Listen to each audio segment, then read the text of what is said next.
Pag may craving ang nanay nyo, binibili nyo. Ako oo, nanginginig pa. Yan lahat ang inabot. Gusto niya raw yung sisig na hindi malansa. Well, I got you, ma.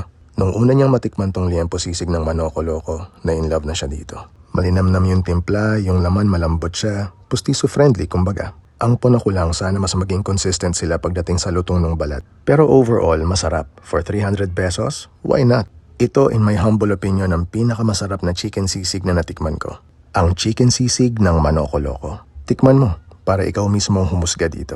Ito naman yung bago nilang chicken wrap. Diskumpiyado talaga ako kung masarap. Sabi ko tikman ko na makapag-move on na sa inaharap. Kung may chance ka, subukan mo tong homemade sarsa nila. Hindi to malapot tulad na nakasanayang sarsa, pero masarap at sariwa ang lasa niya. Isa pa sa dapat mong subukan, itong chili rice nila na pandiinan. May mga pagkakataon na unang subo pa lang sisinukin ka na sa anghang. Tamang-tama to para sa mga matatapang. Charet, galawang balatuba ma, yung serving spoon sinubo mo but it's okay.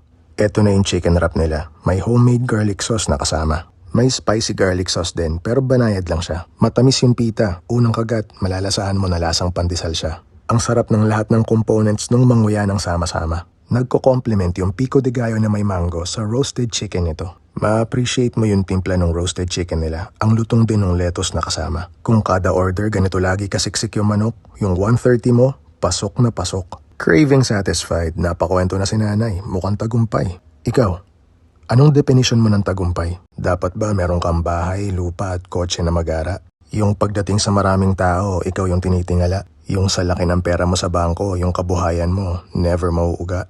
Maaaring hindi ka maniwala, pero yan ang mindset ko nung simula. At nagbago lahat yun habang tumatanda. Pinanganak ako sa pamilyang maralita. Isang kahig, isang tuka. Naisipan ng nanay ko namang ibang bansa. Sa Hong Kong siya nagpakaalila. Yan si Yan, yung inalagaan niyang bata. Mahal na mahal siya nung alaga niya. Pero ang pinakamalaking pakikipagsapalaran na ginawa ni mama ay hindi yung lumipad siya papunta sa bansang Banyaga, kundi yung hindi niya tinanggap yung mas maganda sanang kontrata para lang makauwi na. Ako ang dahilan kung bakit hindi na siya tumuloy pa. Ipinagpalit niya yung laki ng kikitain para mabantayan ako ng 24/7. Isang napakalaking sugal kung ako ang tatanungin.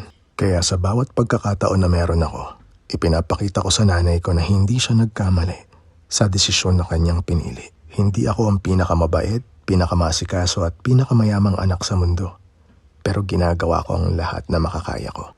Wala akong sariling bahay, wala akong sasakyan. Yung tagumpay, paano ko nga ba susukatin yan? Yung nabibili ko lahat ng gustong kainin ng nanay ko. Yung naibibigay ko lahat ng mga kailangan niya, pati mga gusto. Yung hindi siya nangangamba na kakapusin kami sa mga susunod na linggo. Ganon ko nasukatin ang tagumpay ko. Sabi nga sa kanta, hindi ko na hinahangad ang yaman sa mundo. Pagmamahal mo lang ang tanging hinahanap ko. Kaya sa marami pang darating na Pasko, ako ang bahala sa'yo.